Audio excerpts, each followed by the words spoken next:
सभी साथियों को कमल किशोर कठेरिया का जय भीम नमो बुद्धाय। साथियों, 14 अक्टूबर 1956 के दिन बाबा साहब अम्बेडकर ने अपने 3,65,000 अनुयायियों के साथ हिंदू धर्म छोड़कर बौद्ध धर्म अपनाया, अर्थात हिंदू धर्म का त्याग करके बौद्ध धर्म की दीक्षा ले ली थी। ये कार्य उन्होंने महाराष्ट्र के नागपुर में किया और उस दिन दशहरे का दिन था। मतलब हिंदू धर्म का एक महत्वपूर्ण त्योहार दशहरा उस दिन मनाया जा रहा था। उसी दिन उन्होंने हिंदू धर्म छोड़कर बौद्ध धर्म में प्रवेश किया। जहां तक बौद्ध धर्म अपनाने का सवाल है तो बाबा साहब अम्बेडकर कई वर्षों से अपने लेख लिखकर, विभिन्न सभाओं में भाषण इत्यादि देकर इस बात को समझाने का प्रयास कर रहे थे अपने अनुयायियों को, अपने समर्थकों को, कि यदि उन्हें बराबरी का स्थान समाज में पाना है तो यह काम हिंदू धर्म में रहकर संभव नहीं है। उन्हें बराबरी का स्थान पाने के लिए हिंदू धर्म को छोड़ना पड़ेगा और बौद्ध धर्म को अपनाना पड़ेगा, क्योंकि बौद्ध धर्म अपनाने के अलावा उनके पास कोई और विकल्प नहीं है। यहां पर 3 प्रश्न मुख्य रूप से उठते हैं जो कि बहुत ही महत्वपूर्ण हैं, लोगों की जिज्ञासा का कारण बन जाते हैं। पहला तो यह कि बाबा साहब ने धर्म परिवर्तन क्यों किया। उन्होंने हिंदू धर्म में रहकर ही हिंदू धर्म की जो कुरीतियां थीं, उनका जो जातिवाद था, जाति भेदभाव था, उससे लड़ने का प्रयास क्यों नहीं किया और लड़कर अपने हक अधिकार क्यों नहीं लिए, अपने समाज को समानता का अधिकार क्यों नहीं दिलाया। नंबर 2, उन्होंने जब धर्म परिवर्तन करने का निर्णय ले ही लिया तो उन्होंने बौद्ध धर्म को ही अपनाने का क्यों निर्णय लिया। उन्होंने क्या दूसरे विकल्पों पर विचार नहीं किया। नंबर 3, कि उन्होंने दशहरे के दिन ही धर्म परिवर्तन क्यों किया। क्या उन्हें मालूम नहीं था कि उस दिन हिंदू धर्म का एक महत्वपूर्ण त्योहार दशहरा भी मनाया जाता है, जिसमें बड़ी संख्या में, खासतौर पे उत्तर भारत में बड़ी संख्या में लोग अपने घरों से बाहर निकलते हैं और रामलीला मैदान में जाते हैं, वहां रामलीला देखते हैं, वहां पर पुतला दहन भी होता है। तो ऐसे समय पर जो उनके अनुयायी बौद्ध धर्म अपनाएंगे और वो भी उस दिन धर्म परिवर्तन को किसी न किसी रूप में सेलिब्रेट करेंगे, तो क्या दोनों धर्मों के मतावलंबियों के बीच टकराव की स्थिति नहीं होगी, तनाव उत्पन्न नहीं होगा। तो इस स्थिति में उन्होंने अपने अनुयायियों को क्यों डाला। क्या उन्होंने दशहरा के दिन धर्म परिवर्तन करने के लिए ही अनायास ही चुन लिया था। लेकिन साथियों, ऐसा नहीं है। बाबा साहब अम्बेडकर बहुत दूरदर्शी व्यक्ति थे, बहुत ही बुद्धिमान व्यक्ति थे। वो कोई भी काम अनायास नहीं करते थे, वो बहुत ही सोच समझकर निर्णय लेते थे। तो साथियों, इन तीनों प्रश्नों का उत्तर दूंगा। पहले मैं आता हूं कि उन्होंने धर्म परिवर्तन करने का निर्णय क्यों लिया। उन्होंने हिंदू धर्म में रहकर ही समानता का अधिकार पाने का प्रयास क्यों नहीं किया। तो साथियों, ऐसा नहीं है कि बाबा साहब अम्बेडकर ने हिंदू धर्म में रहकर अपने हक अधिकार के लिए, अपने समाज को हक अधिकार दिलाने के लिए, बराबरी का हक अधिकार दिलाने के लिए कोई प्रयास नहीं किया। बाबा साहब अम्बेडकर ने इतना शिक्षित होते हुए लंदन से तमाम डिग्री लेकर लौटने के बाद भी जिस प्रकार से उनको बड़ौदा में जातिवादी मानसिकता के लोगों का सामना करना पड़ा, जाति भेदभाव का सामना करना पड़ा, उनका सम्मान, जबकि वो कि बड़ौदा के राजा के यहाँ एक बड़े पद पर अधिकारी के रूप में तैनात थे, लेकिन एक पारसी धर्मशाला के मालिक ने हिंदू धर्म के दूसरे लोगों के बहकावे में आकर उनका सामान उठाकर बाहर फेंक दिया। इन सारी इस तरीके की वो भेदभाव वाली बहुत सारी घटनाएं उनके साथ हो चुकी थी और उस समय उन्हें समझ में आ गया था कि जातिवाद के खिलाफ लड़ना बहुत जरूरी है। और बड़ौदा में जब उनके साथ ये भेदभाव हुआ तो उसी दिन उन्होंने ये संकल्प ले लिया था कि वो आजीवन जातिवादी मानसिकता के खिलाफ लड़ते रहेंगे और इस देश से जातिवाद उखाड़ने के लिए अपनी पूरी ताकत लगा देंगे। और उन्होंने ऐसा किया भी। काला राम मंदिर में, जो नासिक में काला राम मंदिर है, उसमें देश के अस्पृश्य समाज को घुसने की मनाही थी। वो अंदर नहीं जा सकता था पूजा अर्चना के लिए। बाबा साहब अम्बेडकर ने अपने समाज को काला राम मंदिर में प्रवेश दिलाने के लिए आंदोलन किया। बकायदा इस आंदोलन की तिथि की घोषणा करी कि वह इस तिथि को अपने समाज के साथ काला राम मंदिर में प्रवेश करेंगे। बाबा साहब अम्बेडकर को काला राम मंदिर में जो उन्होंने प्रवेश करने का अपने समाज के साथ प्रवेश करने का जो निर्णय लिया था, उसका अर्थ ये नहीं है कि वो राम के बहुत बड़े भक्त थे और अपने समाज को भी ये संदेश देना चाहते थे कि काला राम मंदिर में जाकर आप वहां पर राम की पूजा करिए, उससे आपके दुखों का छुटकारा मिल जाएगा। वो केवल उनको वहां पर ले जाकर हिंदू धर्म के ठेकेदारों से ये पूछना चाहते थे कि जब इस मंदिर में कुत्ते अंदर चले जाते हैं, बिल्ली अंदर चली जाती है, बकरी अंदर चली जाती है, बैल भैंस इत्यादि तमाम जानवर अंदर चले जाते हैं, लेकिन उनके अंदर जाने से कभी कोई ये नहीं कहता कि मंदिर अपवित्र हो गया है, तो फिर जो अस्पृश्य समाज है, जिसे आप अस्पृश्य कहते हो लेकिन आप हिंदू धर्म का अंग भी मानते हो, उसके मंदिर में प्रवेश पर प्रतिबंध क्यों है, प्रवेश की मनाही क्यों है, उसके मंदिर में अंदर जाने से वह मंदिर अपवित्र क्यों हो जाएगा। और दूसरे, वो अपने समाज को भी ये संदेश देना चाहते थे कि देखो, जिस मंदिर में जानवर घुस जाते हैं उसमें तुमको अंदर घुसने नहीं दिया जा रहा है। इसीलिए उन्होंने आंदोलन चलाया। उनको लगा कि शायद हिंदू धर्म के ठेकेदारों को बुद्धि आ जाए और वो समझौता करें और अस्पृश्य समाज को अंदर प्रवेश करने की अनुमति दे दें, लेकिन ऐसा नहीं हुआ। धर्म के ठेकेदारों ने लाठियों डंडों के साथ उन पर आक्रमण किया। उनके साथियों को तमाम चोट आई। साथियों ने उनको तो चोटिल होने से बचा लिया, लेकिन उनके बहुत सारे साथी उसमें बुरी तरह घायल हो गए। इसी प्रकार एक दूसरा आंदोलन बाबा साहब अम्बेडकर ने महाड़ में एक तालाब था, सार्वजनिक तालाब था, उसमें अस्पृश्य समाज को पानी लेने की मनाही थी। वह वहां जाकर पानी नहीं ले सकता था।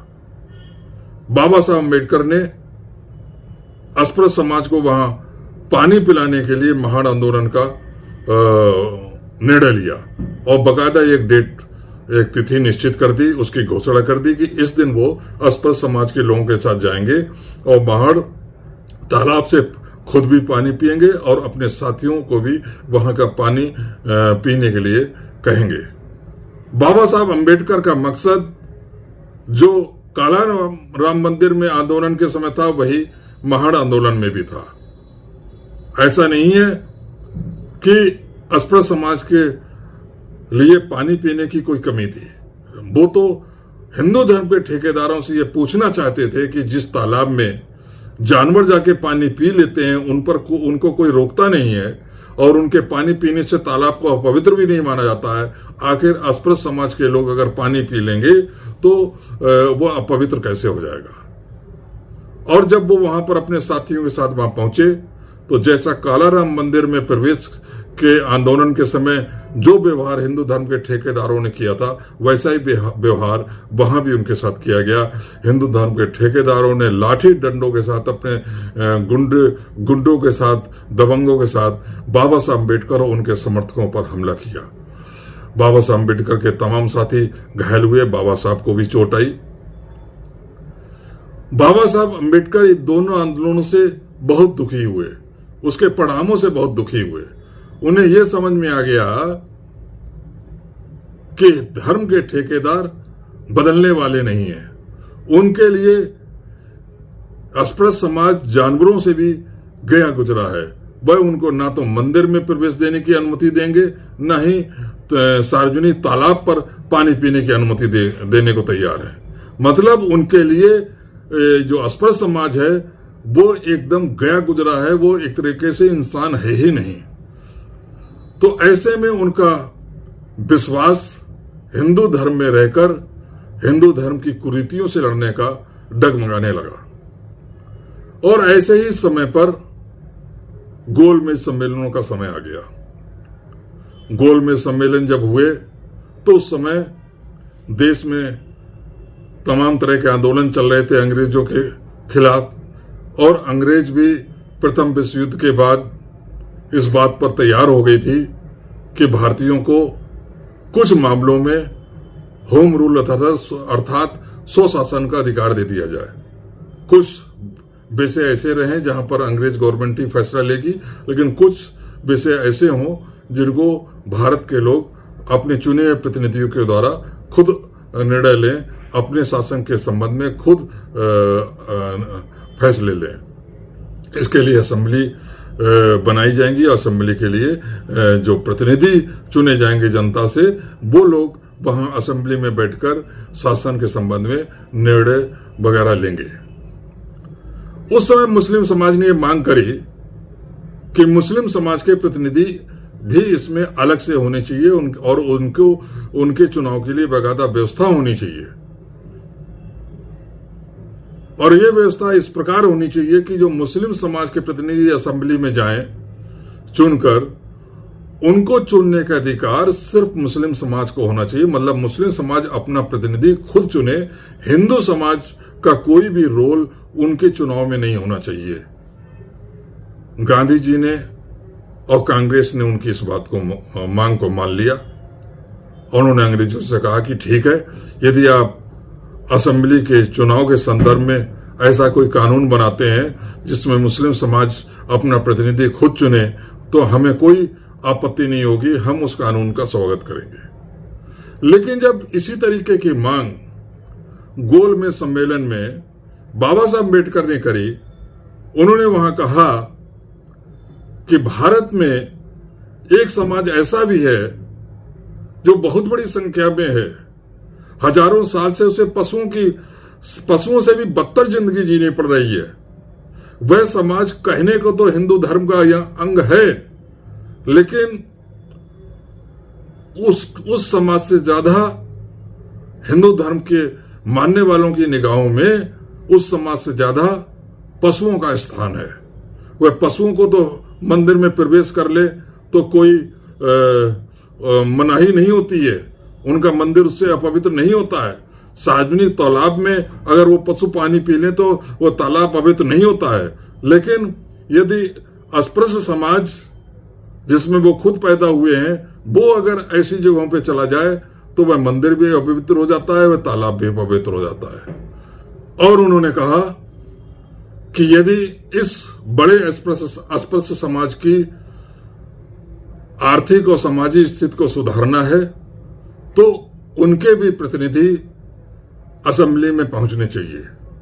और जिस प्रकार से मुस्लिम समाज को अपने प्रतिनिधि चुनने का अधिकार देने की बात हो रही है और कांग्रेस उसके लिए तैयार है, उसी प्रकार अस्पृश्य समाज को भी अपने प्रतिनिधि खुद चुनने का अधिकार होना चाहिए।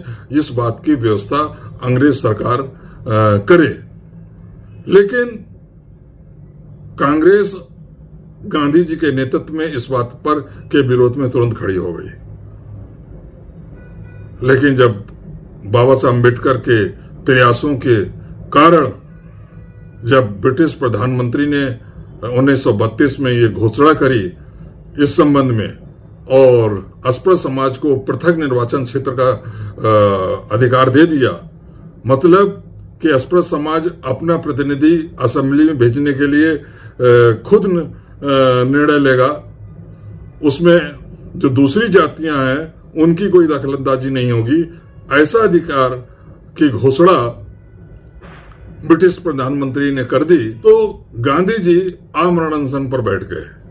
वह उस समय पुणे की यरवदा जेल में ऑलरेडी बंद थे उन्होंने उस जेल में ही आमरण अनशन प्रारंभ कर दिया। उन्होंने कहा कि यदि या तो अंबेडकर अपनी मांग को वापस ले और इस बात पर तैयार हो जाएं कि उनके जो प्रतिनिधि चुने जाएंगे, जो अस्पृश्य समाज के प्रतिनिधि चुने जाएंगे, उनको चुनने में पूरे हिंदू समाज का रोल होगा, सभी लोग वोट देंगे, उनको अलग से अपना प्रतिनिधि चुनने का अधिकार नहीं दिया जा सकता, क्योंकि इससे हिंदू धर्म टूट जाएगा। और इसके बदले में वो जो भी सहूलियत चाहे वो हिंदू समाज की ओर से गांधी जी उनको देने को तैयार हैं। और यदि अंबेडकर इस बात को नहीं मानते हैं तो वो अपनी जान दे देंगे। पूरे देश में हाहाकार मच गया।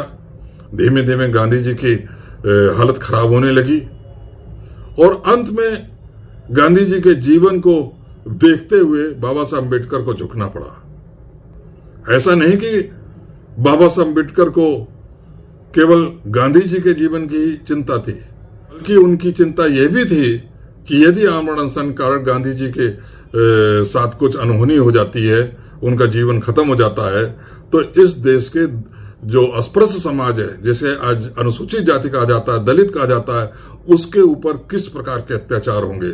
क्योंकि जिस तरह की सूचनाएं आ रही थी कि गांव-गांव में जो दबंग जातियों के लोग लाठी डंडे लेकर, तलवारें लेकर तैयार बैठे हुए थे कि यदि अंबेडकर समझौता नहीं करते हैं गांधी जी से तो, और गांधी जी को कुछ हो जाता है तो वो कत्लेआम शुरू कर देंगे, अस्पृश्य समाज के लोगों का कत्लेआम शुरू कर देंगे। और इसीलिए वो झुक गए और उन्होंने गांधी जी से समझौता कर लिया। और वह समझौता चूंकि पूना में हुआ था, इसलिए वह पूना पैक्ट कहलाता है। लेकिन इस पूना पैक्ट के कारण, इस समझौते के कारण बाबा साहब अंबेडकर का विश्वास हिंदू धर्म के ठेकेदारों पर से और उठ गया। उन्हें लगा कि ना तो ये मंदिर में प्रवेश देने को तैयार है, न ही सार्वजनिक जो तालाब है वहां पानी पीने का अधिकार देने को तैयार है, न ही ये असेंबली में हमें अपना प्रतिनिधि चुनने का अधिकार भी देने को तैयार है। ये चाहते हैं कि जो प्रतिनिधि तो हमारे चुने जाए, लेकिन उसमें हस्तक्षेप दूसरी जातियों का भी हो। जाहिर है कि जब दूसरी जातियों की संख्या ज्यादा होगी, उनके वोटरों की संख्या ज्यादा होगी, तो निश्चित रूप से जो भी दलित समाज का, एससी समाज का प्रतिनिधि चुना जाएगा, अस्पृश्य समाज का प्रतिनिधि चुना जाएगा, वह अस्पृश्य समाज के प्रति जिम्मेदार ना होके, जवाबदार ना होके, दूसरी जातियों के प्रति जवाबदेह ज्यादा होगा। खैर, कहने का मतलब यह है कि पूना पैक्ट के बाद उन्हें हिंदू धर्म में रहकर सामाजिक कुरीतियों के विरुद्ध लड़ने का जो उनका हौसला था वह पूरी तरीके से खत्म हो गया। उन्हें ये लगा कि अब हिंदू धर्म में रहकर वो अपने समाज को न्याय नहीं दिलवा पाएंगे।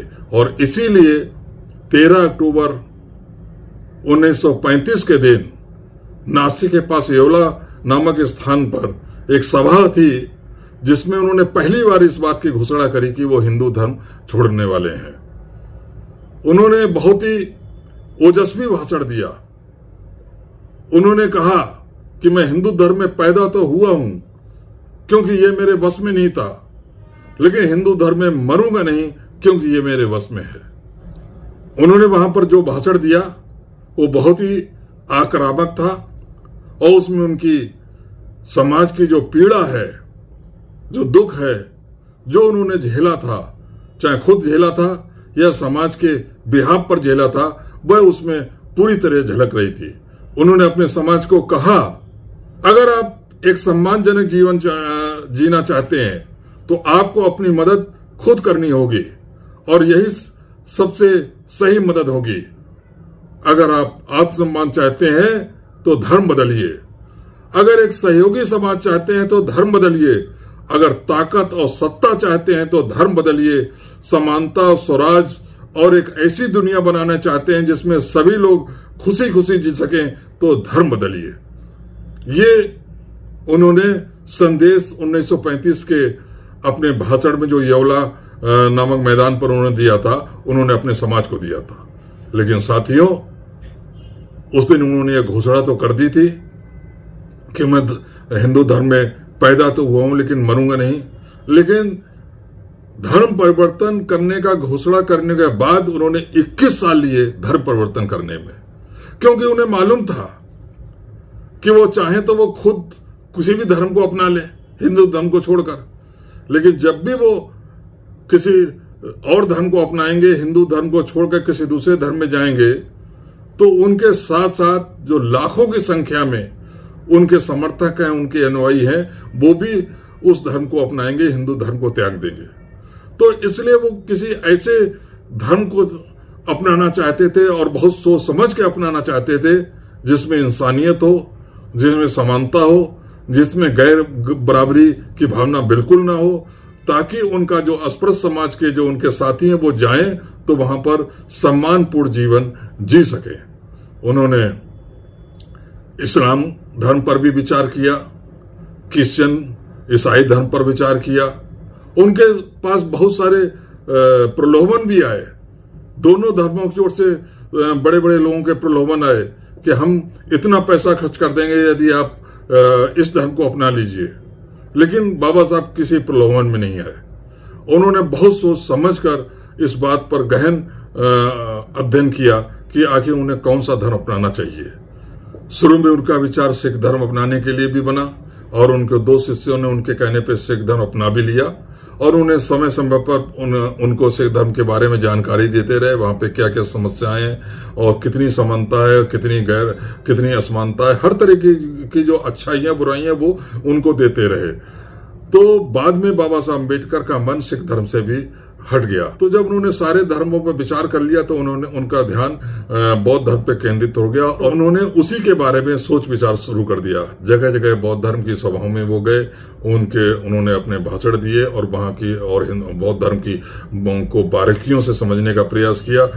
उन्होंने एक जो पुस्तक लिखी द अनटचेबल्स, उसमें उन्होंने लिखा, जो कि 1940 के अंत में उन्होंने लिखी थी, उन्होंने लिखा कि भारत में जिन्हें अछूत कहा जाता है वो मूल रूप से बौद्ध धर्म के अनुयायी थे। ब्राह्मणों ने इसी कारण उनसे नफरत पाली। इस थ्योरी के बाद डॉक्टर अंबेडकर ने 1944 में मद्रास में एक भाषण में कहा और साबित किया कि बौद्ध धर्म सबसे ज्यादा वैज्ञानिक और तर्क आधारित धर्म है। कुल मिलाकर बौद्ध धर्म के प्रति जो डॉक्टर अंबेडकर का झुकाव था और जो विश्वास था, वो धीमे धीमे जैसे जैसे बौद्ध धर्म की तमाम सभाओं में जाते और या बौद्ध धर्म की किताबों का उनका अध्ययन बढ़ता जाता, उनका झुकाव बौद्ध धर्म की ओर बढ़ता गया, बौद्ध धर्म में उनका विश्वास बढ़ता गया। और 1950 के बाद आते आते उन्होंने पूरी तरह डिसीजन ले लिया कि अब वो बौद्ध धर्म अपनाएंगे और इसी क्रम में उन्होंने 14 अक्टूबर 1956 के दिन अपने 3,65,000 अनुयायियों के साथ नागपुर में बौद्ध धर्म को ग्रहण किया। नागपुर में उन्होंने बौद्ध धर्म इसलिए ग्रहण किया क्योंकि उनका मानना था कि नागपुर किसी समय बौद्ध धर्म का केंद्र रहा है। वहां पर बौद्ध धर्म से संबंधित गतिविधियां वहां से चारों ओर फैली हैं। फिर जहां तक जो तीसरा क्वेश्चन था कि बाबा साहब अम्बेडकर ने बौद्ध धर्म दशहरे के दिन क्यों अपनाया, अब मैं उस प्रश्न पर आता हूं। दरअसल साथियों, बाबा साहब अम्बेडकर ने बौद्ध धर्म जो अपनाया तो उन्होंने इस बात पर भी ध्यान दिया कि आखिर जो बौद्ध धर्म पूरे भारत में फैला हुआ था, सम्राट अशोक के समय यह कहा जाता था कि यह देश बौद्ध में था। तो यदि सम्राट अशोक के समय भारत बौद्ध में था तो इसका तो अर्थ यही निकलता है कि उस समय देश की कम से कम 70 से 80% या कम से कम 65-70% आबादी तो हर हालत में बौद्ध धर्म को मानने वाली होगी, तभी भारत को बौद्ध में कहा गया। तो आखिर अगर देश बौद्ध में था, उसकी बहुसंख्यक आबादी बौद्ध धर्म को मानने वाली थी, तो उसका पतन कैसे हुआ। तब उन्होंने इस बात पर भी ध्यान दिया कि आखिर दशहरे के दिन मौर्य सम्राट बृहदत्त की हत्या पुष्पमन सिंह, जो कि उनका सेनापति था, उसने क्यों करी। असल में जो दशहरा है वो बौद्धों का त्योहार था। सम्राट अशोक ने कलिंग युद्ध में विजय प्राप्त करने के बाद जब सम्राट अशोक ने वहां पर मरे हुए लोगों को देखा और हिंसा से उसको विरक्ति हो गई और वह शांति की खोज में लगा, तमाम विद्वानों से उसने संपर्क किया। उस समय जो बौद्ध विद्वान थे, उन्होंने अशोक को बौद्ध धर्म अपनाने के लिए कहा सम्राट अशोक बौद्ध विद्वानों के बातों से प्रभावित हुए और उन्होंने 10 दिन का समय इस बात के लिए रखा कि ताकि उसमें पूरी तरीके से ध्यान करके सोच विचार करके निर्णय लें और 10वें दिन वो बौद्ध धर्म अपनाएंगे। और 10वें दिन उन्होंने बौद्ध धर्म की दीक्षा ली और उसके बाद जिस दिन सम्राट अशोक ने बौद्ध धर्म की दीक्षा ली थी उसको धम्म विजय के नाम से बौद्धों ने मनाना शुरू किया और हर साल इस दिन धम्म विजय के रूप में, अशोक विजय दशमी के रूप में इसको मनाना शुरू किया गया। अशोक के वंशज जो सम्राट बृहदत्त थे, उनके समय में जो उनका सेनापति था पुष्यमित्सुंग, जो कि जात से ब्राह्मण था और जो पुराने सनातन धर्म का बहुत बड़ा प्रशंसक था, उसने जानबूझकर जिस दिन अशोक विजय दशमी मनाई जा रही थी उस दिन सम्राट बृहदत्त जब अपनी सेना का निरीक्षण करने आए और तो उसी दिन सेना के सामने उनका गला तलवार से काट दिया और ये कहकर एक तरीके का उसने बौद्धों को संदेश दिया कि बौद्धों अब तुम्हारी खैर नहीं। और वाकई उसने बौद्धों का कत्लेआम कराया। उसने घोषणा कराई कि जो बौद्ध भिक्षु का सिर लाकर देगा तो हर ऐसे व्यक्ति को 100 स्वर्ण मुद्राएं दी जाएंगी। कहने का अर्थ है कि उसके अत्याचारों कारण इस देश से बौद्ध धर्म समाप्त हो गया। देश के बौद्ध धर्म जो कि देश में पैदा हुआ था, बौद्ध तथागत बुद्ध इस देश में पैदा हुए थे और उनके द्वारा प्रारंभ किया गया बौद्ध धर्म देश के बाहर श्रीलंका, बर्मा, कोलंबिया, थाईलैंड जैसे तमाम अन्य देशों में तो रहा, लेकिन इस देश से गायब हो गया पुष्यमित्सुंग के अत्याचारों के कारण। तो इसलिए बाबा साहब अम्बेडकर ने ये निर्णय लिया कि जिस दिन बृहदत्त बौद्ध सम्राट बृहदत्त की हत्या पुष्यमित्सुंग ने करी थी और जिस दिन से बौद्ध धर्म का पतन इस देश में प्रारंभ हुआ था, उसी दिन मैं बौद्ध धर्म अपनाऊंगा और बौद्ध धर्म का पुनरुत्थान करने का आरंभ उसी दिन करूंगा। तो इसीलिए बाबा साहब अम्बेडकर ने बहुत सोच समझकर दशहरे के दिन बौद्ध धर्म को अपनाने का निर्णय लिया। तो साथियों, आज धम्म विजय का दिन है। आप सभी को धम्म विजय की बहुत बहुत शुभकामनाएं। नमो बुद्धाय।